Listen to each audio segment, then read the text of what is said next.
নমস্কার, আপনারা শুনছেন ফিকশন প্ল্যাটফর্ম। আজ আপনাদের জন্য রয়েছে একটি হাড় হিম করা গ্রাম বাংলার ভূতের গল্প।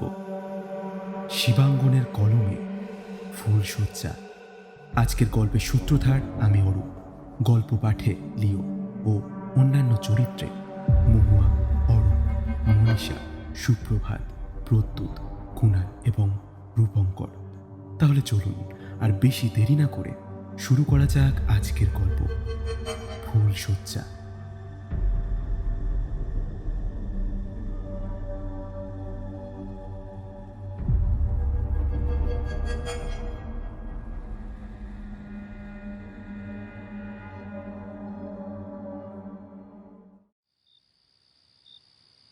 হঠাৎ করে ডিসপেন্সের মেশিনটি ব্রেকডাউন হয়ে যাওয়ায় সুমিতের হাতের কাজ শেষ করতে একটু বেশি দেরি হয়ে গেল।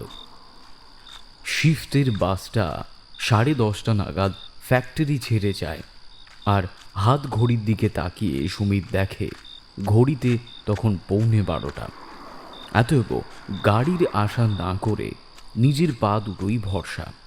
তবে এখানে বিগত প্রায় 3-4 বছর থাকার সুবাদে এলাকার লোকজন ওদের বিলক্ষণ চেনেন, আর শিফটের বাস মিস করে হেঁটে বাড়ি ফেরা ওদের কারোর জন্যে নতুনত্ব কিছু নয়। নাইট গার্ডদের সাথেও ওদের বেশ মুখ চেনা হয়ে গেছে। মাঝে মাঝে তো ওরা নাইট গার্ডদের সাথে সাইকেলে ওদের কোয়ার্টারে ফিরে আসে। এটাই ওদের মোটামুটি নিত্য নৈমিত্তিক ঘটনা। এখন কেমন যেন অভ্যেস হয়ে গেছে। তবে অন্যান্য দিনের কথা আলাদা। আজ সুমিত চেয়েছিল একটু তাড়াতাড়ি বাড়ি ফিরবে, কিন্তু হঠাৎ করে সন্ধ্যার দিকে মেশিন ব্রেকডাউন হতে ওর সে পরিকল্পনা ভেস্তে যায়। আসলে আজ ওদের কোয়ার্টারে একটা ছোট্ট উৎসব আছে।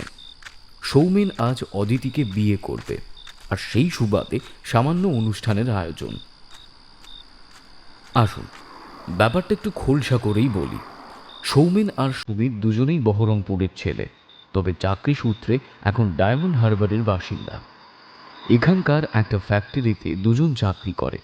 আগে সৌমেনই চাকরিটা পেয়েছিল, তারপর আর একটা পোস্ট ফাঁকা হতে ও সুমিতকে ডেকে আনে। অবশ্য চাকরি জয়েন করেই ওরা কোয়ার্টার পায়নি, পেয়েছিল তার বছর 3 পর, চাকরিতে কনফার্ম হয়ে যাওয়ার পরে। আর এই 3টে বছর ওরা বলাই সমাদ্দার নামে একজনের বাড়িতে একতলার একটা ঘরে ভাড়া থাকতো। পরে চাকরি কনফার্ম হলে ওদের জন্য কোম্পানির কোয়ার্টার বরাদ্দ হয়, আর ওরা ভাড়া বাড়ি ছেড়ে কোয়ার্টারে উঠে আসে। এখানেও পাশাপাশি দুটো খুপড়ি ঘর। প্রথমে এটা আন্দাজ করলেও বলাই সমাদ্দারের বাড়ি থেকে উঠে আসার পর সুমিত একটা ব্যাপারে নিশ্চিত হয়, সৌমেনের সাথে বলাইদার মেয়ে অদিতির একটা মানসিক সম্পর্ক তৈরি হয়েছে।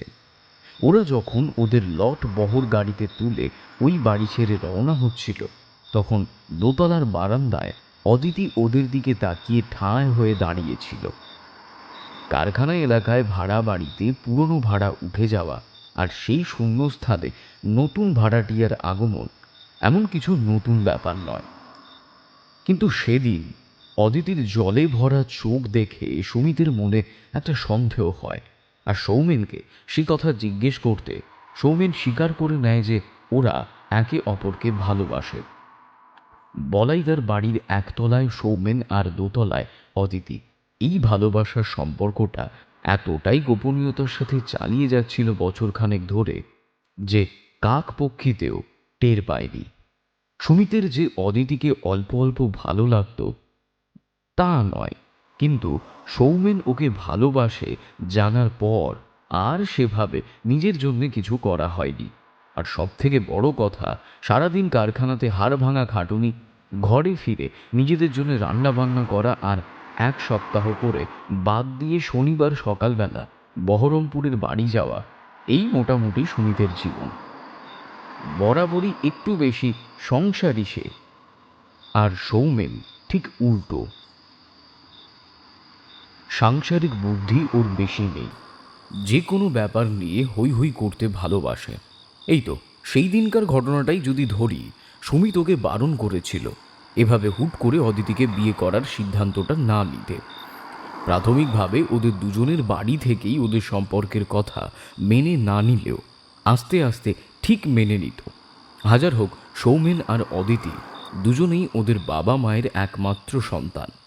তাদের মনের ইচ্ছে কি আর বাবা মা বেশি দিন অগ্রাহ্য করে থাকতে পারে? পারে না। কটা দিন গেলে ঠিক মেনে নিত, কিন্তু ওর কথা শুনলে তো। গত রবিবার দিনকে বিকালে অদিতি ওদের কোয়ার্টারে এসেছিল। সুমিত হাজারবার বোঝালেও ওদের কেউই ওর কথা শুনতে চায়নি। তুমি বুঝতে পারছো না সুমিতদা, আমার বাবা সৌমেনকে দু চোখে দেখতে পারেন না। উনি কিছুতেই সৌমেনকে মেনে নেবেন না। আসলে কি জানিস তো সুমিত, বলাইদাকে তো আমি চিনি। ওনার আসলে প্রয়োজন একটা রাজপুত্রের মতো জামাই। কমপক্ষে 50,000 টাকা মাস গেলে মাইনে, নিজস্ব বাড়ি গাড়ি সব থাকতে হবে। তবে উনি অদিতির পাত্র হিসেবে তাকে বিবেচনা করবেন। সুমিত মনে মনে হিসেব কষে, যাক বাবা, ও নিজে অদিতির সঙ্গে কোনো সম্পর্কে জড়ায়নি। 50,000 টাকা মাইনে পায় সে, সাথে নিজস্ব গাড়ি নিজস্ব বাড়ি, এসব তো কল্পনাও করতে পারে না সুমিত। ওর বাবা রিটায়ার করেছেন বেশ কিছুদিন হলো, সামান্য পেনশন। আর অবিবাহিত দুই দিদি সামান্য টিউশনি করে যেটুকু অর্থ উপার্জন করে তাতে কোনো মতে টেনে টুনে ওদের সংসার চলে। নিজের পরিস্থিতি বিচার করে অদিতিকে পাওয়ার সমস্ত আশা ত্যাগ করে ও তখন। সৌমেনের আনন্দেই সে মেতে ওঠে। সে ঠিক আছে, কিন্তু ব্যাপারটা বড় তাড়াহুড়ো করা হয়ে যাবে না? না রে সুমিত, তুই বুঝতে পারছিস না। বলাইদা যখন একবার উঠে পড়ে লেগেছে, তখন ঠিক অদিতির জন্য একটা না একটা পাত্র খুঁজে বের করবেই। আমি সেদিনকে বাবা আর মাকে কথা বলতে শুনেছি। বাবার এক বন্ধুর ছেলে কানাডা না কোথায় থাকে, তাকে নাকি বাবা বাড়িতে আসতে নিমন্ত্রণ করেছে। শুনেছি তার বাবা নাকি কোটিপতি। বুঝতে পারছিস তো সুমিত, বলাইদা মনে মনে কি ফন্দি ভাবছে। তাই আমি আর অদিতি একরকম ঠিক করেই ফেলেছি, আমরা রেজিস্ট্রিটা করে রাখি। তারপর আমাদের বাড়িতে বলে দেখব, মেনে নিলে ভালো, আর না মেনে নিলে নিজেরাই নিজেদের মতো করে একটা সংসার পাতবো। দেখ, 50,000 টাকা মাইনে না পেলেও আমরা তো কেউ ফেলনা নয়, তাই না? সব দিক বিচার করে সৌমেনের বলা কথাটা সুমিতের খুব একটা অপ্রাসঙ্গিক বলে মনে হয় না, তাই ওকে সম্মতি জানিয়েই বলে, দেখ যা ভালো বুঝিস। তবে আমার মনে হয় রেজিস্ট্রি ম্যারেজ করতে গেলে তোদের আগে অনেক ফর্মালিটিস পূরণ করতে হবে। তার থেকে বরং তোরা পালিয়ে গিয়ে কোনো একটা মন্দিরে বিয়েটা সেরে নে। একবার অতিথির কপালে সিঁদুর উঠে পড়লে তোদের কারোর বাড়ি তোদের আর ফেলতে পারবে না। তার মানে তুই বলতে চাইছিস আমরা পালিয়েই বিয়ে করব? দেখ, তাতে কিন্তু রিস্ক অনেক বেশি। ছাড় তো, কিসের আবার রিস্ক? তুই ওকে ভালোবাসিস আর ও তোকে, তোরা দুজনেই সাবাল লোক। তাহলে কার কি বলার আছে রে? ওসব রেজিস্ট্রির ঝামেলায় যাস না, একেবারে বিয়েটা করে নে, তারপর জোড়ায় গিয়ে বাবা মায়ের পায়ে হাত দিয়ে ক্ষমা চেয়ে নিবি, ব্যাস, তাহলেই হয়ে গেল। কিন্তু সুমিতদা, তাতে যদি হিতে বিপরীত হয় তখন কে সামলাবে? আরে তোরা এত ভাবছিস কেন? আমি আছি তো নাকি? আমি ডায়মন্ড হারবার টাউনে তোদের জন্য একটা হোটেল বুক করে রাখবো। তোরা কটা দিন সেখানে থাকিস, আর তার মধ্যে সব কিছু মিটমাট হয়ে গেলে আবার বাড়ি ফিরে যাস। সত্যি সেদিন সুমিতের এই পাশে দাঁড়ানোটা ওদের দুজনের জন্যেই খুব কাজে দিয়েছিল। সত্যি বলতে কি, ওরা দুজনেই চেয়েছিল বিয়েটা করে নেবে, কিন্তু এমন কাউকে পাচ্ছিল না যে ওদের মনে সেই সাহসটা জোগাবে। তাই সুমিত সেটা করতেই ওদের মনে হলো সব দ্বিধাদ্বন্দ্ব এক নিমেষে পরিষ্কার হয়ে যায়। সেটাই ঠিক করে ওরা সামনের শনিবার, অর্থাৎ আজকে ওরা বাড়ি থেকে পালিয়ে আসবে। সেই দিনে রাতের মতো ওদের কোয়ার্টারেই মাথা গুঁজে থাকতে হবে। তবে কোম্পানির কোয়ার্টার তো লুকিয়ে চুরিয়ে একদিন ব্যবস্থা করা গেলেও বেশি দিন সম্ভব হবে না। তাই পরদিন সকাল হলেই ভোর ভোর ওরা ফিরে যাবে ডায়মন্ড হারবার টাউনে। সেখানে আগে থাকতে সুমিত একটা হোটেলে ঘর বুক করে রাখবে ওদের জন্যে। সেখানে পৌঁছে বাড়িতে যোগাযোগ করা হবে। আর যাতে বাইরের কেউ সন্দেহ না করে, তাই ওদের সবাইকেই একদম স্বাভাবিক থাকতে হবে, যাতে ওদের আচার আচরণে কাক পক্ষীতেও ওদের পরিকল্পনার কথা টের না পায়। সন্ধ্যার শিফটে ডিউটি হলেও ওই 1:30 নাগাদ বাড়ি থেকে বের হয় সুমিত। তার আগেই ও রাতে ওদের 5-6 জনের জন্যে খাসির মাংস রান্না করে রেখেছে। সৌমেন বিকেলে অদিতিকে নিয়ে চলে আসবে, আর ওদের পাশের কোয়ার্টারের সুবিমল আর হারাধনকেও ওদের সঙ্গে থাকতে বলেছে সুমিত। নিজেদের মধ্যে একটা ছোটোখাটো অনুষ্ঠান মাত্র, বন্ধুর বিয়ে বলে কথা। সবাই মিলে একটু আনন্দটা ভাগ করে নেওয়া যাবে আর কি। কিন্তু কপালের এমন গেরো সব কিছু পরিকল্পনা করে রাখলেও সুমিতের নিজেরই বাড়ি ফিরতে অনেকটাই দেরি হয়ে যায়। এইসব ভাবতে ভাবতেই ও ফিরছিল।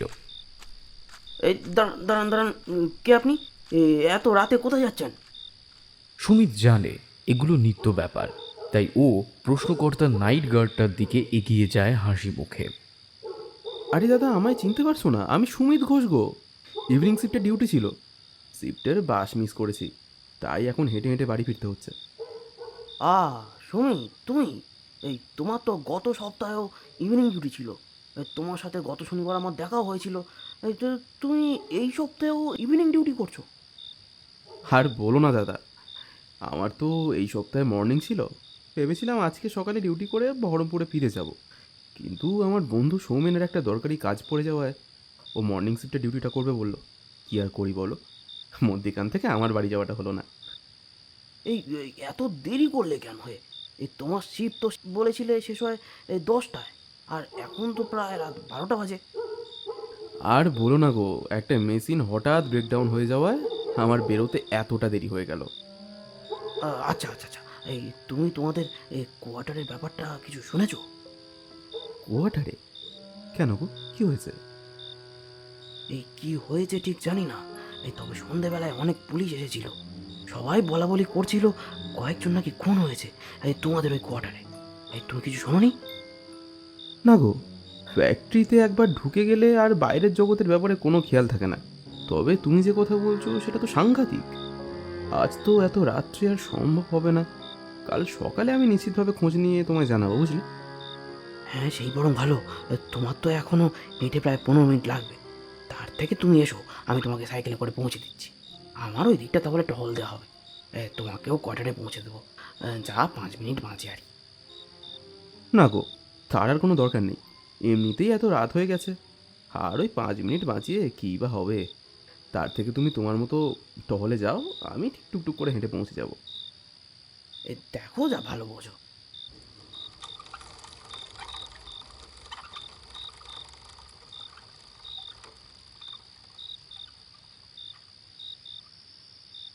তবে সেই নাইট গার্ড ছেলেটির থেকে ওদের কোয়ার্টারে খুন হওয়ার ঘটনা শুনে বেশ ভয় পেয়ে যায় সুমিত। ছোটবেলা থেকেই এসব ভুতুড়ে ব্যাপার, অশরীরী প্রেতাত্মা ইত্যাদি শুনলে ওর বেশ ভয় করে। কোয়ার্টার তো এমনিতে খুব নিরাপদ জায়গা, কোনোদিন চুরি ছিনতাইয়ের ঘটনা ঘটেছে বলে সুমিত শোনেনি। সেখানে আজ হঠাৎ খুন হওয়ার কথা শুনে বেশ ভয় পেয়ে যায় সুমিত। রাম রাম জপ করতে করতে পা চালিয়ে কোয়ার্টারের দিকে যেতে থাকে ও। একবার মনে মনে নিজের উপরই বিরক্ত হয়ে ওঠে ও। ইস, কি মাথা মোটার মতো সেই নাইট গার্ড দাদাটিকে ও ফিরিয়ে দিল। ওর সাইকেলে চলে আসলে সময়টা যদি আরেকটু বাঁচত, ওকে এখন এই বাকি পথটুকু একা হেঁটে আসতে হতো না। কি যে আহম্মকের মতো কাজ করে না ও। যাই হোক, মিনিট 10 ভেতর এসে পৌঁছায় ওদের কোয়ার্টারের মেন গেটে। গেটে উপস্থিত গার্ড ওকে স্যালিউট করে, ওর যাওয়ার রাস্তা করে দেন। কোম্পানি থেকে আগেই ফোন করে দেওয়া হয়েছিল ওর ফিরতে দেরি হওয়ার ব্যাপারে, তাই গার্ড ওকে আটকায় না, শুধু ওকে চাপা স্বরে একটা কথা বলে। স্যার, আপনি তো ডিউটিতে ছিলেন, তাই হয়তো কিছু শোনেননি। আপনার ঠিক পাশের ফ্ল্যাটে আজ সন্ধ্যাবেলায় 4টে খুন হয়েছে। জানি আপনার সাথে কোনো সম্পর্ক নেই, তাও আপনাকে জানাবার জন্য বলছি, একটু সাবধানে থাকবেন স্যার। সিকিউরিটি গার্ড ভদ্রলোকের কথাটা শুনে সুমিতের সত্যি সত্যি এবার বেশ ভয় লাগতে শুরু করে। সিকিউরিটি গার্ড ভদ্রলোকের গলায় সাবধানবাণী মনে হলেও সুমিতের দৃষ্টি এড়ায় না। সেই লোকটার গলায় কেমন যেন একটা তাচ্ছিল্যের হাসি। ব্যাপারটা খুব অসহ্য বলে মনে হলেও এত রাত্রে আর কথা বাড়ায় না সে। যা হবে পরের দিন সকালবেলা দেখা যাবে। এখন আপাতত ওর ঘরেতে পৌঁছতে পারলেই তবেই ওর শান্তি। তার মধ্যে শুধু একটা খটকা ওর মনের ভিতরেই রয়ে যায়। সিকিউরিটি গার্ড যে বললেন ওর পাশের ফ্ল্যাটে খুন হয়েছে, কিন্তু ওর পাশের ফ্ল্যাট মানে তো সৌমেনের। সুমিত বুঝতে পারে সিকিউরিটি গার্ডের নিশ্চয়ই কোনো ভুল হয়েছে, না হলে যে সৌমেন আজকে সদ্য বিয়ে করে আনতে গেছে তার ফ্ল্যাটে এমন আনন্দের দিনে কি খুন হবে। সুমিত ওর ফ্ল্যাটের দরজা খুলতেই একবার আর চোখে দেখে নেয় সৌমেনের ফ্ল্যাটের দরজা ভেতর থেকে বন্ধ। নিশ্চয়ই ওর জন্য অপেক্ষা করে করে ওরা রাত্রে বিশ্রাম নিতে চলে গেছে। অদিতিকে সাথে করে নিয়ে এসেছে তো। আর সে কথা মনে পড়তেই একটা লজ্জা লজ্জা ভাব যেন ফুটে ওঠে সুমিতের মধ্যে। যত যাই হোক, আজ সৌমেন আর অদিতির ফুলশয্যা, তাই ওদের ব্যাপারে আর কথা না ভেবে নিজের ঘরে ঢুকে ভিতর থেকে দরজা বন্ধ করে দেয় সুমিত। ওদের আজ ফুলশয্যা কথাটা মনে হতেই বুকের ভেতরটা কেমন যেন মুচড়ে ওঠে সুমিতের। সৌমেনের মতো না হলেও ও তো অদিতিকে ভালোবেসেছিল, কিন্তু ওকে নিজের করে পাওয়াটা ওর আর কপালে হয়ে উঠল না। আসলে সুমিতের কপালটাই খারাপ। সৌমেন এবারেও ওকে টেক্কা দিয়ে চলে গেল। এবারেও টেক্কা দিয়ে দিল। হাত মুখ ধুয়ে খেতে বসে গিয়ে সুমিত একটা থালাতে ওর অফিস ক্যান্টিন থেকে নিয়ে আসা রুটি আর ঘুগনিটা সাজিয়ে নেয়। ওর জন্যে সৌমেনদের রেখে যাওয়া খাসির মাংস যেমন ঢাকা ছিল তেমনই থাকে। ওটা খেতে আর মন চাইছে না সুমিতের। ও জানে রিমিও খাসির মাংস খেতে খুব ভালোবাসত, আর রিমি চলে যাবার পর থেকে আর কোনোদিনও খাসির মাংস খায় না সুমিত। এইসব ভাবতে ভাবতে কখন যে দু চোখে ঘুম জড়িয়ে এসেছে সুমিতের চোখে তা ওর নিজের খেয়াল পড়ে না। হঠাৎ যেন একটা জোরে ধাক্কা খেয়ে ধড়মড় করে উঠে বসেও। হাত ঘড়ির দিকে তাকিয়ে দেখে রাত প্রায় 1:15। এতক্ষণ এখানে বসেই বেচারা ঘুমিয়ে পড়েছে। তাড়াতাড়ি করে উঠে বেসিনে গিয়ে হাত মুখ ধুয়ে আবার খাবার টেবিলে ফিরে আসে সুমিত। ও জানে সবাই ফিরে গেলেও বল্টু, পচা আর রিমি ওর জন্য ঠিক অপেক্ষা করে থাকবে। রিমি ওদের থেকে বয়স একটু ছোট, ক্লাস 9-এ পড়ে, আর ওরা সবাই এবার মাধ্যমিক দিয়েছে। হ্যাঁ, বল্টুও ওদের সাথে মাধ্যমিক দিয়েছে, তবে আগের 2 বছর ক্লাস 9-এ পড়ার পর। খাতায় কলমে ওরা সবাই মাধ্যমিক পরীক্ষার্থী, আর ওদের মধ্যে বল্টুর একটা নেতা সুলভ ভাব আছে, আর রিমি ওদের মধ্যে বয়সে সব থেকে ছোট হলেও উৎসাহ ওর মধ্যে সব থেকে বেশি। মূলত ওই সুমিতকে টেনে টেনে নিয়ে যায়, না হলে ক্লাসে সুমিতের একটা সুনাম আছে। ও নাকি ভীষণ ভীতু। শোনো শোনো, সবাই শোনো। সৌমেনদার ঠাকুমা গতকাল নতুন আমের আচার বানিয়েছে, নতুন কাচের বয়ামে। এখন সেগুলো রোদে শুকোচ্ছে। আমাদের আজকে দুপুরের মধ্যে সেগুলোকে সাভার করতে হবে। আমি সৌমেনদাকে বলে রেখেছি। হ্যাঁ, ও আমাদের জন্য সদর দরজা খুলে রাখবে বলেছে। শুধুমাত্র আমি বলেছি বলেই দরজা খুলে রাখবে, নইলে রাখতো না। সুমিতের বেশ মনে আছে সেই প্রথম সৌমেন ওদের দলে এসে ঢোকে, আর সেটাও নাকি শুধুমাত্র রিমির কথায়। সেই শুরু। তবে সৌমেন ওদের দলে যোগ দেওয়ার পরে ওদের আনন্দের মাত্রা কিছুটা পরিবর্তন হয়ে যায়। আগে যেটা ছিল কার বাড়ির আমের আচার, কারোর আমসত্ত্ব খুঁজে বের করে সেগুলোকে ধ্বংস করা, এটা পরিবর্তিত হয় ভূতের বাড়ির খোঁজে। সৌমেনের মতে নাকি বড় হতে গেলে একটু স্মার্ট হতে হবে, কিন্তু সেটা করতে গিয়ে একে একে বল্টু, পচা সবাই ওদের দল থেকে ছেড়ে যায়। রয়ে যায় শুধু সৌমেনের গুণমুগ্ধ রিমি আর রিমির জন্য পাগল সুমিত। সুমিতের বেশ মনে আছে এইভাবে একবার সৌমেনের পরিকল্পনা করে প্রতাপগড়ের পুরানো জমিদার বাড়িতে যাবে ওর সঙ্গী রিমি আর সুমিত। জমিদার বাড়ি নাকি ভুতুড়ে। কোনো একবার নীল চাষিদের বিদ্রোহের সময় ইংরেজ সরকারের পদলেহনকারী জমিদার বাবুর সেই ভিটে বিদ্রোহীরা আক্রমণ করে আর জমিদার বাড়ির সবাইকে মেরে ফেলে। তারপর আগুন লাগিয়ে দেয় গোটা বাড়িতে। তবে সেখান থেকে এত বছর পরেও জমিদার বাড়ি থেকে রাতে নানা শব্দ পাওয়া যেত। বহু মানুষই বলেছিল বছরের কোনো বিশেষ বিশেষ দিনে মানুষের আর্তনাদ ভেসে আসতে শুনতে পাওয়া যায় ওই বাড়ির ভেতর থেকে। অনেকেই এর আগে রাতের অন্ধকারে ওই বাড়িতে যাওয়ার চেষ্টা করেছে, কিন্তু কেউ কোনোদিন ফিরে আসেনি। সকাল হলে তার ঘাড় মটকানো দেহ পাওয়া গেছে জমিদার বাড়ির কোথাও না কোথাও। আর সেই কারণে ওই বাড়ি সম্পর্কে ধীরে ধীরে মানুষের মনে ভীতি এতটাই ডানা বাঁধে যে রাতের বেলা তো কোন ছাড়, দিনের বেলাতেও সেই বাড়ি সকলে এড়িয়ে চলতে থাকে। আর মানুষের অযত্নে একাকী পড়ে থাকে সেই জঙ্গলাকীর্ণ জমিদার বাড়ি। তাই প্রথম সৌমেন যখন সেখানে যাবার পরিকল্পনা করে তখন সুমিত একেবারেই রাজি হয়নি, কিন্তু বাদ সাধে রিমি। ওর সৌমেনদা যখন বলেছে তখন সেটাই ওর কাছে বেদবাক্য। ওরা ঠিক করে সামনের অমাবস্যাতে ওরা সেই জমিদার বাড়িতে যাবে, আর সেই মতো ওরা পরিকল্পনা বাস্তবায়িত করার জন্যে এগোতে থাকে। সেই শেষ ওদের একসঙ্গে ভূতের বাড়িতে অভিযান করা। কারণ সৌমেনের দেখানো পথে সেদিন সুমিত ফিরে আসতে পারলেও রিমি কিন্তু ফিরে আসতে পারেনি। বেশ কিছুদিন পুলিশ তদন্ত করে, কিন্তু ধীরে ধীরে একদিন সময়ের নিয়মে রিমি হারিয়ে যায়। যেহেতু সেই ভুতুড়ে জমিদার বাড়ি যাওয়ার পরিকল্পনা শুধুমাত্র ওরা তিনজনই জানত, তাই আর কেউ জানতে না পারলেও শুধু সুমিত আর সৌমেন জানত রিমি হারিয়ে গেছিল ওই ভুতুড়ে জমিদার বাড়ি কোনো একটা অন্ধকার প্রকোষ্ঠে। আর তারপর থেকে প্রায় বছর 5 ওদের আর কোনো যোগাযোগ ছিল না। কলেজে পড়ার সূত্রে সুমিত থেকে যায় বহরমপুরে, আর সৌমেন চলে আসে কলকাতায়। তারপর আবার এই ডায়মন্ড হারবারে চাকরি সূত্রে দুজনের সাথে দেখা হয়। তবে বহরমপুরে থেকে গেলেও তারপর থেকে সুমিতের জীবনটা কিন্তু অন্যরকম হয়ে যায়। কারোর সাথেই আর সেভাবে কথা বলতে ইচ্ছে করতো না সুমিতের। নিজেকে দিন দিন একটা খোলসের মধ্যে ঢুকিয়ে নিতে থাকে সুমিত। ও রিমি চলে যাওয়াটা যেন কিছুতেই মন থেকে মেনে নিতে পারতো না। ও শুধু বুঝতে পারত রিমি যেন এখনো ওর কাছেই আছে, ঠিক আগে যেমন ছিল ঠিক সেই রকমই। পার্থক্য শুধু একটাই, আগে যেরকমভাবে আনন্দে ও হাসি খুশিতে থাকতো এখন আর সেটা নেই। বড় কষ্টে আছে রিমি, আর সেটা জানতে পারার পরেও ওর জন্য কিছু করতে না পেরে নিজেকে বড় অসহায় মনে হতো সুমিতের। সুমিতা, সুমিতা, তোমার আমার জন্য খুব মন খারাপ হয়, তাই না?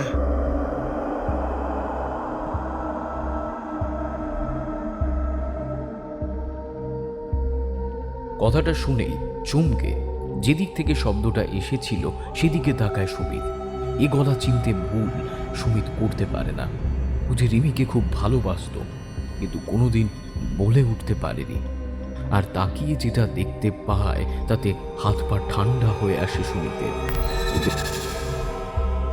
দেখতে পায় রিমি ওর বিছানার উপরে বসে আছে। কেন যেন একটা জড়ো সড়ো হয়ে ওর সারা শরীরটা ফ্যাকাশে সাদা, আর সারা শরীরে কালশিটের দাগ। এমনিতেই রিমি খুব ফর্সা, তবে এখন ওর গায়ের রংটা ঠিক ফর্সা নয়। সুমিত বুঝতে পারে ওর শরীরে এতটুকু রক্তও নেই, আর ওর ওই সাদা হয়ে আসা চামড়ায় জমাট কালশিটের দাগগুলো যেন আরো স্পষ্ট হয়ে ফুটে উঠেছে। রিমির শরীরে এক ফোঁটাও কাপড় নেই। সুমিত বোঝে ও এখন এমন একটা জগতে রয়েছে যেখানে লজ্জা নিবারণের কোনো তাগিদ আর ওর মধ্যে নেই। চিরকালের সেই লাজুক রিমি কত অনায়াসে এসেই বসে আছে সুমিতের বিছানায়, আর ওর চোখের দৃষ্টিটা সরাসরি স্থির হয়ে আছে সুমিতের দিকে। আর সেদিকে চোখ পড়তেই একটা ঠান্ডা শীতল স্রোত হয়ে যায় সুমিতের মেরুদণ্ড দিয়ে। বাবু, হাত মুখ ধুয়ে নে, আমি তোকে টিফিন দিচ্ছি। তুই খেতে বসলে আমি আজ একটু বেরোবো রে, কয়েকটা দরকারি জিনিস কেনার আছে। ঠিক আছে মা, তুমি যাও, আমার কোনো অসুবিধা হবে না। না রে, সে ঠিক আছে, তবে তুই যদি একটু আমার সাথে যেতে পারতিস তবে খুব ভালো হতো রে। কতগুলো ভারী জিনিস আনতে হবে তো, তাই বলছিলাম আর কি। না গো মা, আমার অনেক কাজ আছে, আমার পক্ষে সম্ভব হবে না। তুমি বরং একটা রিক্সা ডেকে নিয়ে যাও, সেই রিক্সা চালককেই বলবে মালপত্রগুলো সব টেনে দিতে। রিমি জানে সুমিতের এখন কোনো কাজ নেই, কিন্তু তাও ও ওর মাকে মিথ্যে কথা বলে বাড়িতে একা থেকে যায়। আর সেটা বুঝতেই সুমিত দেখে রিমির মুখে একটা দুষ্টু হাসি খেলে যায়। কি ভয়ঙ্কর পৈশাচিক সেই হাসি!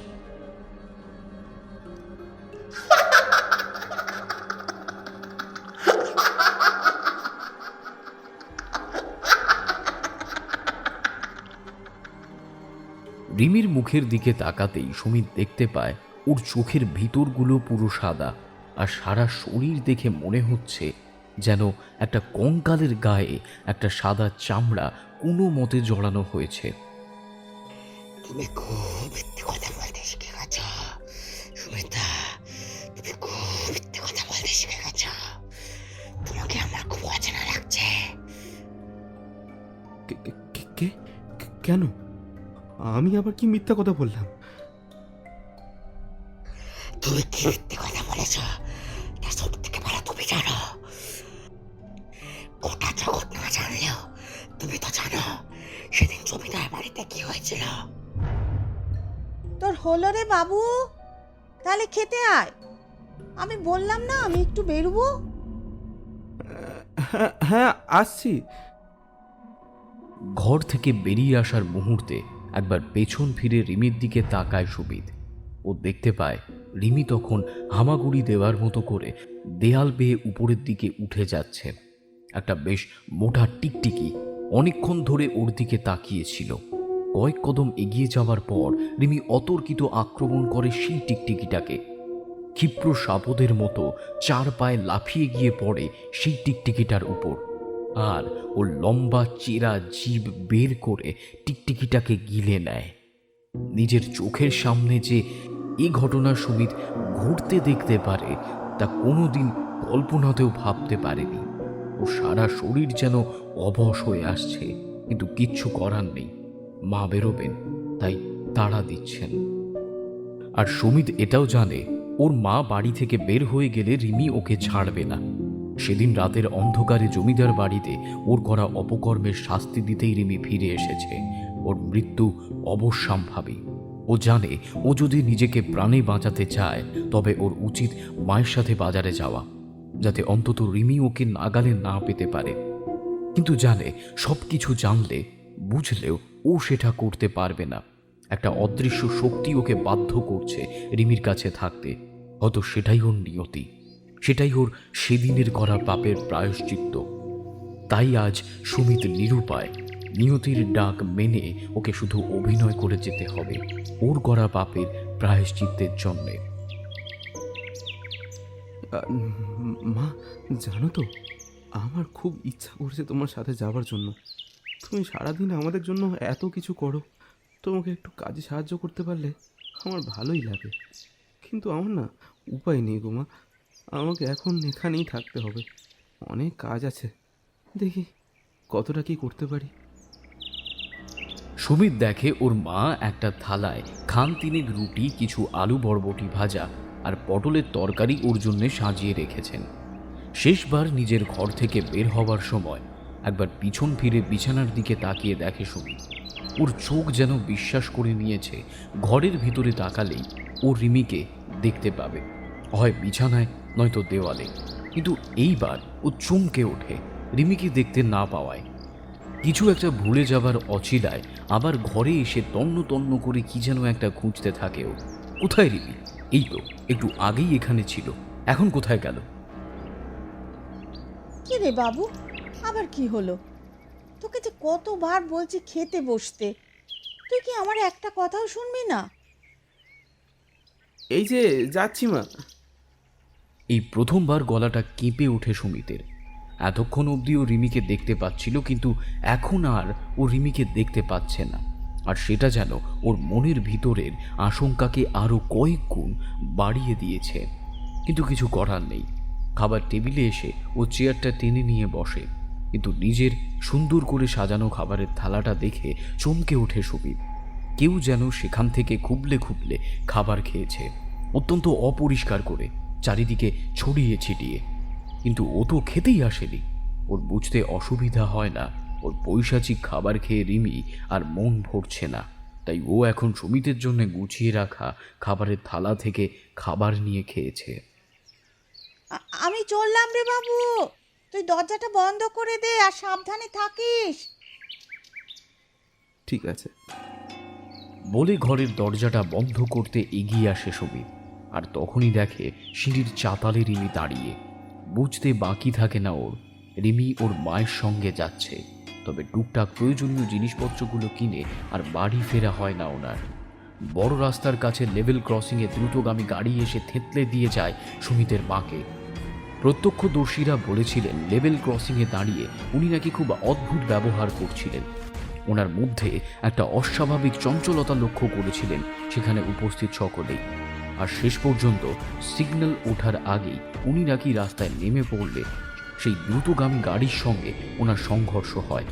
দাহকার্যের জন্য ঠিকভাবে মৃতদেহটাও পাওয়া যায়নি। রাস্তা থেকে যতটা উদ্ধার করা যায় আর কি, সেটাই একটা কাপড়ের পোটলায় পেঁচিয়ে দাহকার্য সম্পন্ন করা হয়েছিল। তবে সেদিনের সেই পরিস্থিতিতে সুমিতের বাবা এবং দুই দিদি কান্নায় ভেঙে পড়লেও সুমিত এতটুকুও কাঁদে না। ও বেশ বুঝতে পেরেছিল এ যাত্রায় ও বেঁচে গেল। তারপর আবার বেশ কিছুদিন ঠিকঠাক চললেও সুমিত আবার রিমিকে দেখতে পেয়েছিল। তার থেকে মাস 3 পর দুর্গাপুজোর সময়। এমনিতে বন্ধু বান্ধবদের সঙ্গে বিশেষ সদ্ভাব না থাকলেও ওর বন্ধুরা কখনোই সুমিতকে একা ছেড়ে দেয়নি। তার উপর হঠাৎ করে এভাবে মা মারা যাবার পর ওর বন্ধুরা আরও বেশি ওকে আঁকলে রাখত। ওরা বুঝতে পারত সুমিতের মনের মধ্যে একটা গভীর দুঃখ কাজ করছে। কয়েক মাসের ব্যবধানে প্রথমে রিমি আর তারপরে ওর মাকে হারানোর কারণে আরও বেশি মন মরা হয়ে উঠেছে ছেলেটা। তাই ওর বন্ধুরা চেষ্টা করত সব সময় ওকে কাছাকাছি রাখার। তো পুজোর সময় ওরা সেই রকমই পরিকল্পনা করে। ঠিক হয় ওদের এক সহপাঠী অরিত্রর গ্রামের বাড়ি দুর্গাপুজো দেখতে যাবে ওরা। রামপুরহাট থেকে নেমে আরও প্রায় মাইল 1.5 রাস্তা। ঠিক হয় ষষ্ঠীর দিন সকালে ওরা রওনা দেবে, আর পুজো কাটিয়ে দশমীর দিন সকলে ফিরবে বহরমপুর। সেই মতোই সকলে বহরমপুর স্টেশনে এসে দেখা করে সকাল 10:30 নাগাদ। অরিত্র আগের দিন বাড়ি চলে গেছে। সুমিতকে নিয়ে নন্দা আর মানুষ রওনা হয় বহরমপুর স্টেশন থেকে। তবে বাড়ি থেকে বের হওয়ার পর থেকেই সুমিত বুঝতে পারে ওর শরীরে যেন একটা ভীষণ অস্বস্তি কাজ করছে। পিঠে বেশ ব্যথা করছে আর ঘাড়ে যেন একটা ভারী কিছু বোঝা চেপে রয়েছে। সুমিতের কোনো কিছুই যেন ভালো লাগছে না। শুধু নন্দদের চাপাচাপিতে তাড়াতাড়ি রেডি হয়ে বেরিয়ে পড়ে। বন্ধু হিসেবে ওদের উদ্যোগকে সাধুবাদ দিতে হয়। হাজার হোক পুজোর বাড়িতে কথা টথা বললে সুমিতের একটু মন ভালো হবে, এই জন্যই ওদের অরিত্রের বাড়ি যাওয়া। তুই এমনিতে কারোর সঙ্গে কথা বলিস না, মিশিস না, এভাবে চললে কি করে হয় বলতো? ওরা যতই ওকে কথা বলবার চেষ্টা করুক না কেন, সুমিত চুপচাপ একটা বেঞ্চের উপরে বসে থাকে। ওর মনে কিছু একটা অশুভ ইঙ্গিত কাজ করছে। সকাল থেকে ওর ঘাড়ে যন্ত্রণাটা ছিল, এখন সেটা নেই। আর সেটা না থাকাটাই সুমিতের এখন সব থেকে বড় চিন্তার কারণ। ও এদিক ওদিকে খুঁজে দেখতে থাকে রিমিকে, আর ওর মন বলছে রিমি ওদের আশেপাশেই আছে। কি রে, কি ব্যাপার বলতো? আমরা তখন থেকে একের পর এক বকবক করে যাচ্ছি, আর তুই কি পাগলের মতো এদিক ওদিক খুঁজছিস?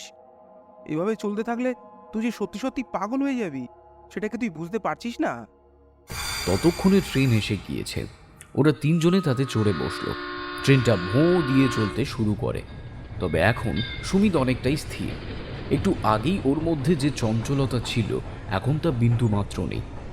এখন ওর মনে আর কোনো দ্বিধাদ্বন্দ্ব নেই। ও রিমিকে দেখতে পেয়েছে। ট্রেনের কামরার সাইড আপার বার্থের উপরে যে খোদল মতো জায়গাটা রয়েছে, রিমি সেইখানে বসা। বলা যায় ঝুলে রয়েছে এক প্রকার, ঠিক একদম আগের মতো, সম্পূর্ণ নগ্ন, সাদাটে হয়ে যাওয়া গায়ের চামড়া, আর তাতে কালশিটের দাগ। যেগুলো সুমিতেরই ওকে উপহার দেওয়া। রিমি শুধু তাকিয়ে আছে সুমিতের দিকে। সাদা চোখগুলোর দিকে তাকিয়ে থাকতে থাকতে সুমিত যেন কেমন একটা ঘোরের মধ্যে চলে যায়। এমনিতে সকালবেলায় কেউ আবার বাড়তে উঠতে চায় না। নিচে একটা পরিবার বেশ চিৎকার করে গান ধরেছে। এই নিচে বসে থাকতে আমার ঠিক ভালো লাগছে না, আমি আপার বাড়িতে উঠে গেলাম। এই তুই কি পাগল না কি রে সুমিত? এই সকালবেলা কেউ আপার বাড়িতে ওঠে? এখানেই বস, দেখ কি সুন্দর গান হচ্ছে, খুব আনন্দ করা যাবে। আমার ভালো লাগছে না, এত চিৎকার চেঁচামেচিতে আমার বিরক্ত লাগছে। তোদের আনন্দ করতে হয় কর, আমাকে আমার মতো ছেড়ে দে। কি যে বলিস না তুই! একসঙ্গে বেড়াতে গেলে আমরা নিচে আনন্দ করব আর তুই ওপরে ঘুমাবি, এভাবে হয় নাকি? দেখ না সুমিত, একটা গান গাইতে পারিস কি না? তুই তো আগে কত সুন্দর গান করতিস, একটা গান ধর না রে। না না, আমার কিচ্ছু ভালো লাগছে না। আমি তো তোদের সাথে আসতে চাইনি, আমাকে তো তোরা জোর করে টেনে এনেছিস। আমি তো বলিনি আমাকে নিয়ে তোরা পুজো বাড়িতে চল। আমি তো বারবার বলেছি আমার এসব ভালো লাগে না। হ্যাঁ, তা ভালো লাগবে কেন? ও শুধু ভালো লাগে নিচের ওই অন্ধকার ঘুপচির মতো ঘরটাতে ঢুকে বসে থাকতে আর সারা দিন রিমির নাম জপ করে যেতে। তুই কেন এই বাস্তবটা মেনে নিতে পারছিস না সুমিত? রিমি আর নেই। নন্দর এই কথাটা বলার সাথে সাথে ধর্মর করে সাইড আবার বাড়তে উঠে আসে সুমিত। ওরা কেউ দেখতে না পেলেও সুমিত ঠিকই দেখতে পেয়েছে নন্দর কথা শুনে রিমি প্রচণ্ড রেগে গিয়েছে। সুমিত জানে এখনই যদি ওকে আটকানো না যায় তবে নন্দকে এখন কেউ বাঁচাতে পারবে না। রিমির রাগ যে কি ভয়ঙ্কর তা জানে শুধু সুমিত। মন্ত্রের মতো বিড়বিড় করে সুমিত। তুই কিছু মনে করিস না রিমি, ওরা তো জানে না তুই আমাদের সঙ্গে আছিস, তাই ভুল করে তোর ব্যাপারে বলে ফেলেছে। ওদের তুই ক্ষমা করে দে, আমি কথা দিচ্ছি, আমি ওদের হয়ে ক্ষমা চাইছি। তুই আর ওদের উপরে রাগ করিস না।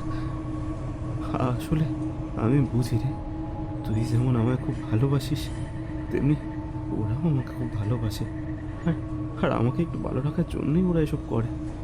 তুই আর রাগ করিস না রে। তখনকার মতো সুমিতের ক্ষমা চাওয়া শুনে রিমি শান্ত হয়। তারপর আবারও ফিরে যায় যেখান থেকে ও এসেছিল। নামে দুর্গাপুজোর আশ্বিন মাস হলেও চারপাশে একটা গুমোট গরম রয়েছে, বিশেষ করে ট্রেনের এই কম্পার্টমেন্টের ভিতর। আর একটা যেন চাপা দুর্গন্ধ। কোথা থেকে গন্ধটা আসছে সেটা বোঝা না গেলেও কম বেশি সকলেই সেটা পেয়েছে। আর সকলকে অবাক করে দিয়ে সেই চাপা ভ্যাপসানো গরমের ভেতর সুমিত একটা গায়ে কম্বল মুড়ি দিয়ে শুয়ে পড়ে। আর ধীরে ধীরে রিমি প্রবেশ করে যেতে থাকে ওর গায়ে পেতে থাকা কম্বলের মধ্যে। এই কি ব্যাপার বলতো মানুষ? সুমিতের কি জ্বর এলো নাকি? এই গরমে লোকে নাভিশ্বাস ফেলতে পারছে না, সেখানে ও কিনা গায়ে মোটা কম্বল চাপা দিচ্ছে। হয় ওর শরীর খারাপ, হয় পুরো মাথাটা খারাপ হয়ে গেছে। দাঁড়া দেখছি ওর জ্বর এসেছে কিনা। এই বলে মানুষ উঠে দাঁড়িয়েছে। ওর কপালে হাত দিয়ে দেখতে যাবে, ঠিক সেই সময় একটা বেশ বলিষ্ঠ হাত এসে ওর হাতটা চেপে ধরে। আর সেই ভদ্রলোক চোখের ইঙ্গিতে মানুষকে নিষেধ করেন সুমিতকে ছোঁয়ার থেকে। তারপর মুখে আঙুল দিয়ে ওকে কিছু একটা করতে নিষেধ করে ওকে ওর নির্ধারিত সিটে গিয়ে বসতে বলেন। দেখো ভাই, আমি বেশ কিছুক্ষণ ধরে তোমাদের বন্ধুকে দেখছি। ওকে দেখে আমার যেটা মনে হচ্ছে সেটা কিন্তু সাংঘাতিক। ওর এটা কোনো পাগলামি নয়, আমার মনে হচ্ছে ওর ওপর কোনো অশুভ ছায়ার প্রভাব রয়েছে। আর যদি খুব ভুল না করি তবে তোমরা বা আমি কেউই তাকে দেখতে পাচ্ছি না। তাকে দেখতে পাচ্ছে শুধু তোমাদের বন্ধু। এই কি বলতে চাইছেন আপনি? আমাদের বন্ধুকে ভূতে ধরেছে? আপনি কি পাগল? আপনি জানেন শেষ কয়েকটা মাসে ওর ওপর দিয়ে কত ঝড় বয়ে গেছে? ও মানসিকভাবে কতটা বিধ্বস্ত, এসব কোনো খোঁজ আছে আপনার? দেখো ভাই, সে তোমাদের বন্ধুর সাথে কি হয়েছে সেটা তোমরাই বলতে পারবে। আমি যেটা চোখের সামনে দেখতে পাচ্ছি সেটাই বললাম। এই দেখুন, একদম ফালতু কথা বলবেন না।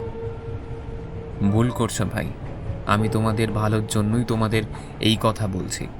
আমার কথাটা বোঝার চেষ্টা করো, তাতে তোমাদেরই ভালো। আর যদি একটা বাজে কথা বলেন তবে কিন্তু। মানুষ নন্দর হাতটা ধরে ওকে চুপ করে বসতে বলে। তারপর সেই ভদ্রলোকের উদ্দেশ্যে বলে, দাদা, আমি আপনার কথা বুঝতে পেরেছি। আমি জানি আপনি যে কথা বলছেন সেটা অগ্রাহ্য করার মতো ব্যাপার নয়, কিন্তু এই পরিস্থিতিতে আমাদের কিছু করার তো নেই। এ তুই কি বলছিস মানুষ? তুই ওই লোকটার কথা শুনে আমাদের বন্ধুকে সন্দেহ করছিস? তুই ভাবছিস ওকে ভূতে ধরেছে? দেখ নন্দ, সুমিতকে ভূতে ধরেছেই এ কথা আমি বলছি না, কিন্তু রিমি চলে যাওয়ার পর থেকে ও যে ধীরে ধীরে অস্বাভাবিক হয়ে উঠছে সেটা তো তুই নিজেও দেখতে পাচ্ছিস। কারোর সাথে কথা বলে না, রাতে ঘুমোয় না, সবসময় একা একা থাকে, আর কি যেন একটা বিড়বিড় করে। এটাকে তুই কি স্বাভাবিক বলবি বল? না, সেটা হয়তো নয়, কিন্তু যদি সেটাও হয় তার জন্য ডাক্তার আছে, সাইকিয়াট্রিস্ট আছে, আমরা সেভাবেও সমস্যার সমাধান করতে পারি। শোনো ভাই, আমি নিজে একজন সাইকিয়াট্রিস্ট। আমার নাম অম্লান পুরকায়স্থ।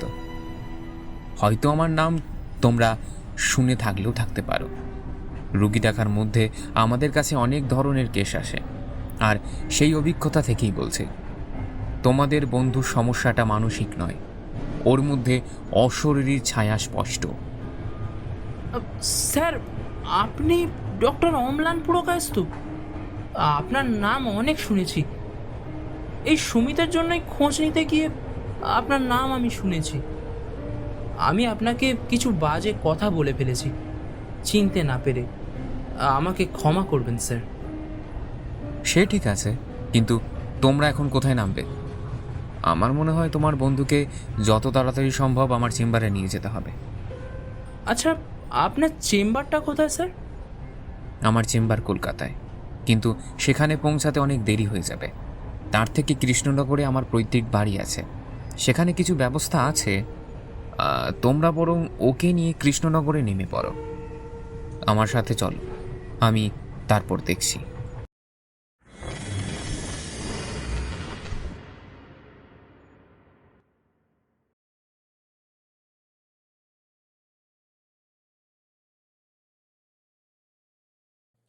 ডক্টর অম্লান পুরকায়স্থর কথা শুনে সেটাই মেনে নেয় নন্দ আর মানুষ।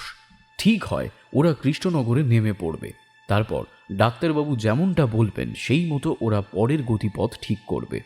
যাই হোক, কৃষ্ণনগর স্টেশন আসলে ওরা ট্রেন থেকে নেমে পড়ে।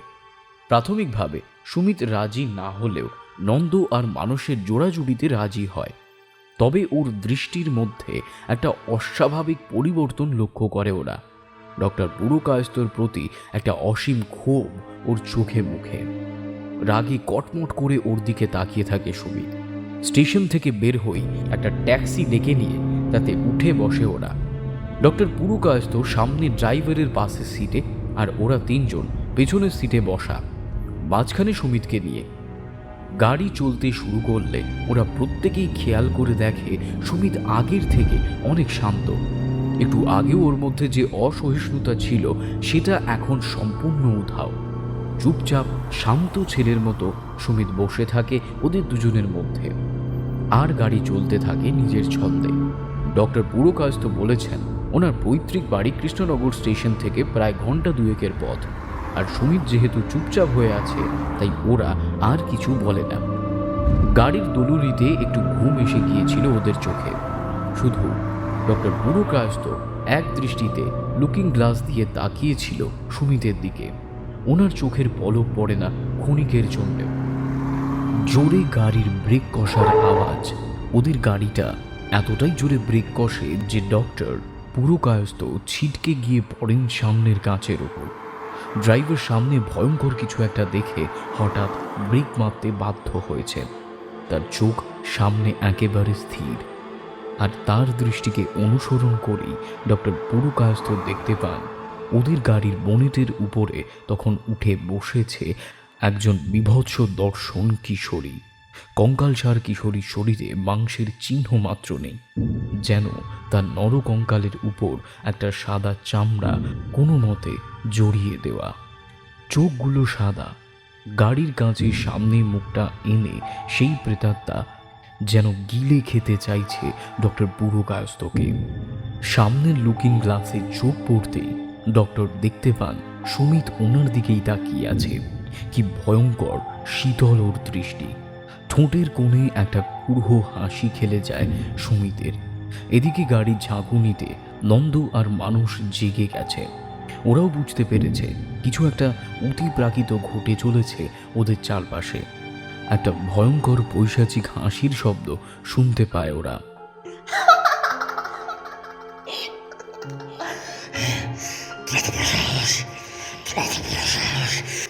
তুই সুমিতকে আমার থেকে আলাদা করতে চেয়েছিলে, এই শাস্তি তোকে পেতে হবে। আমাদেরকে যে আলাদা করতে চাইবে তাকে তার চরম তোমার শাস্তি পেতে হবে।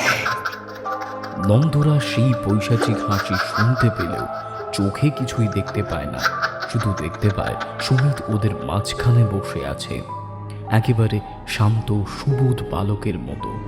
শুধু ওর মুখে একটা বাঁকা হাসি।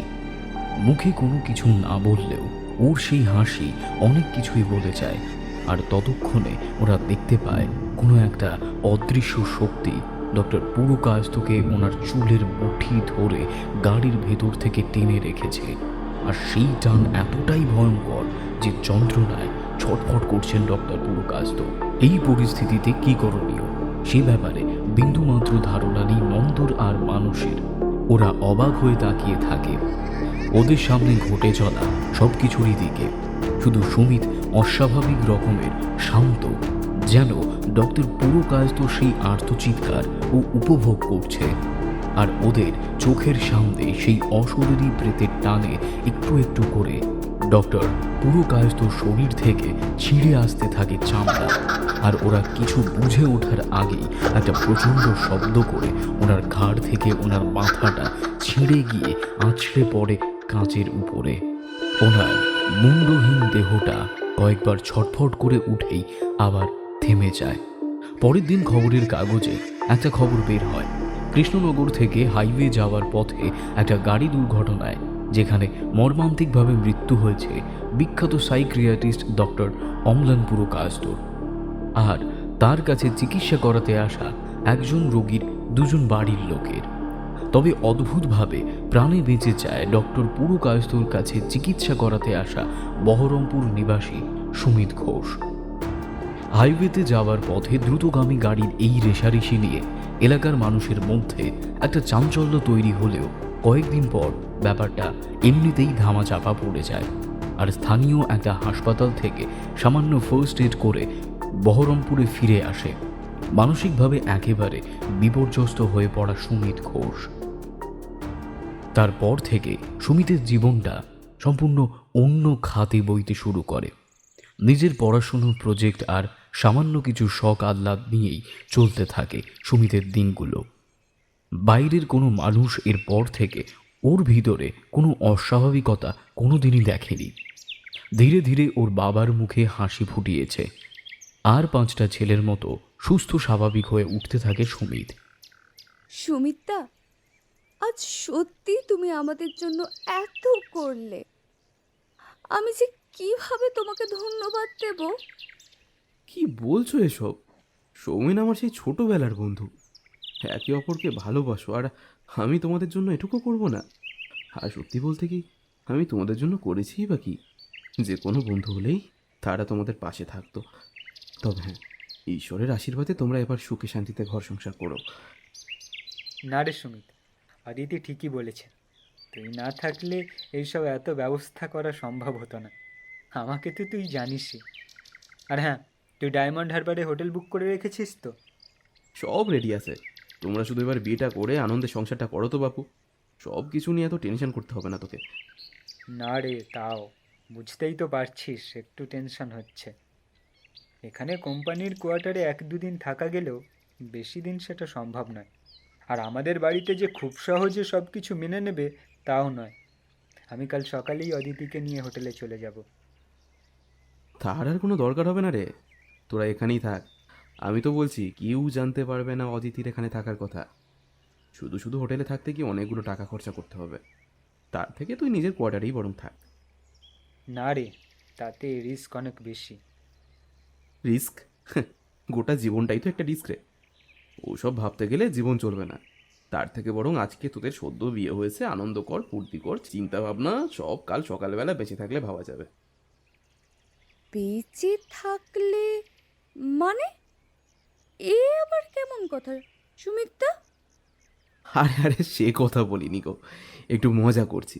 কত লোক তো কত জায়গায় দুর্ঘটনায় রোজ মরে যাচ্ছে, কত লোক সুইসাইডও করছে। বেঁচে থাকা আর মরে যাওয়ার মধ্যে খুব পার্থক্য আছে নাকি?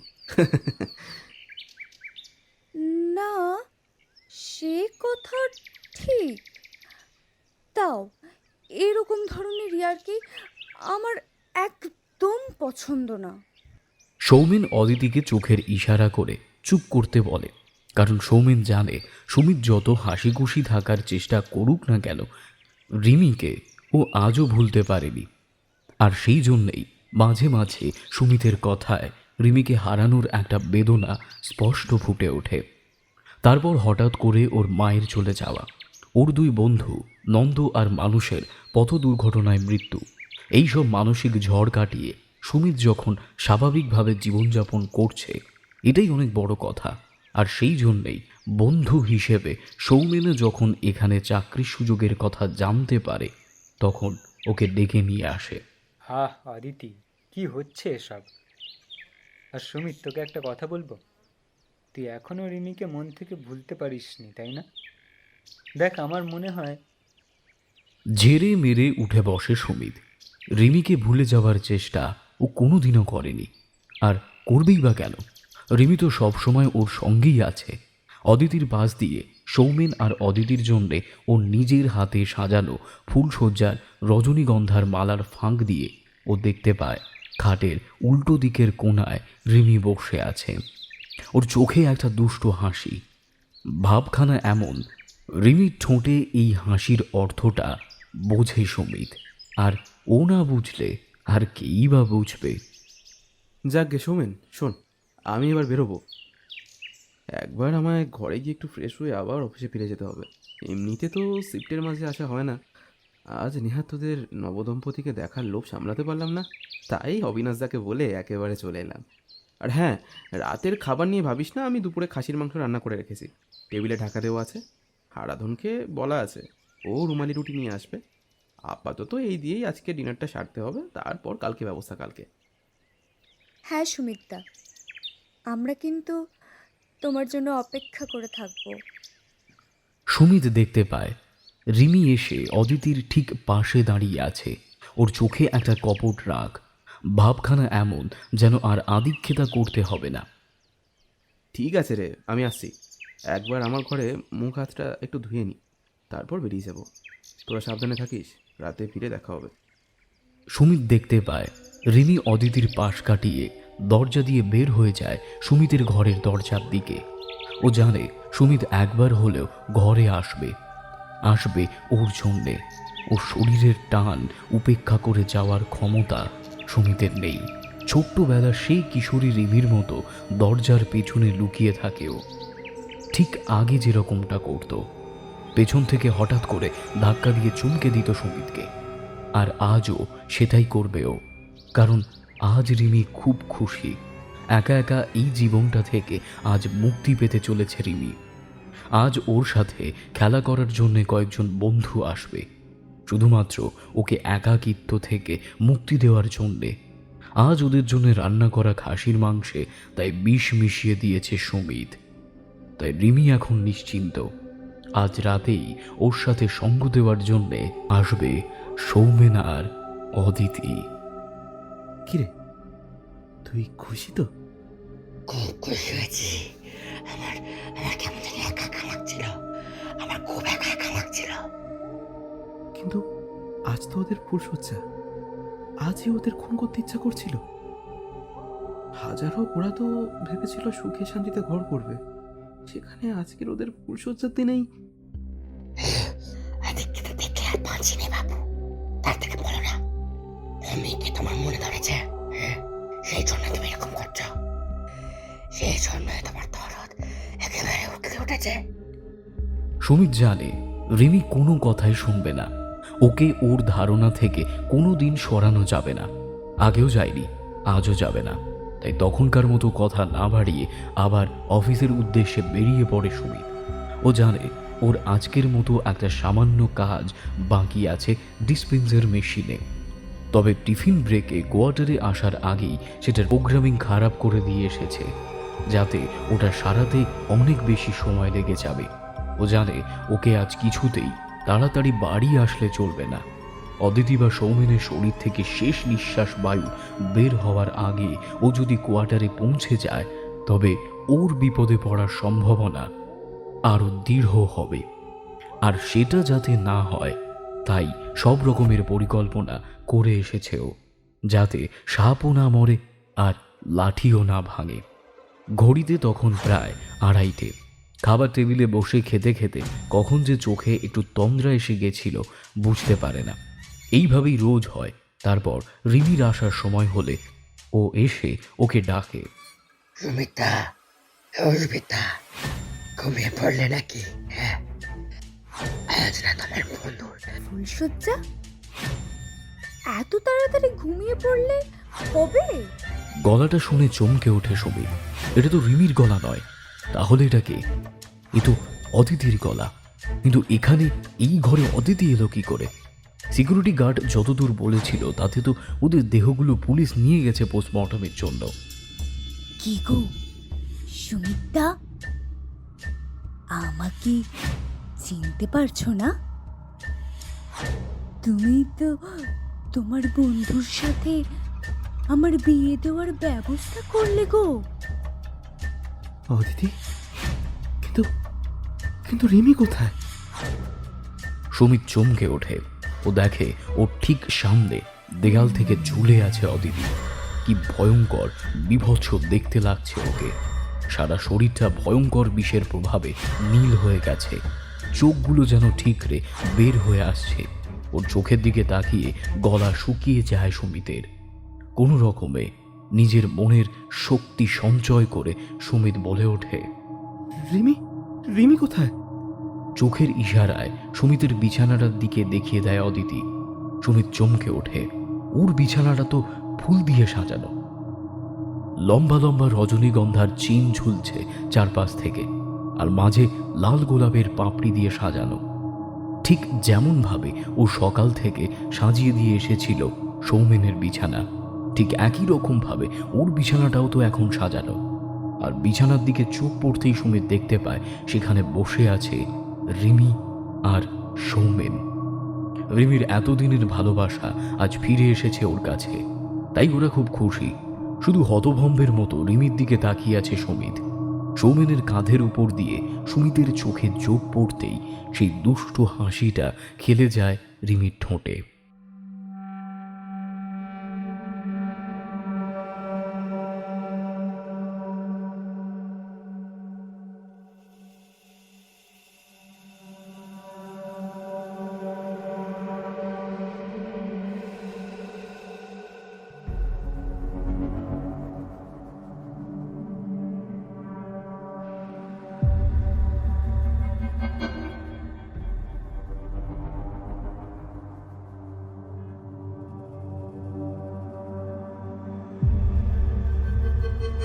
আপনারা এতক্ষণ শুনছিলেন শিবাঙ্গনের কলমে গ্রাম বাংলার ভূতের গল্প ফুলশয্যা। গল্পটি আপনাদের কেমন লাগলো তা আমাদেরকে নিচে কমেন্ট সেকশনে জানাতে ভুলবেন না। আর চ্যানেলে নতুন হলে প্লিজ আমাদের চ্যানেলটিকে সাবস্ক্রাইব করুন এরকম আরও অনেক গ্রাম বাংলার ভূতের গল্প শোনার জন্য। তাহলে আজকের জন্য এই পর্যন্তই। আবার দেখা হবে আরও নতুন নতুন গল্প নিয়ে। শুনতে থাকুন ফিকশন প্ল্যাটফর্ম।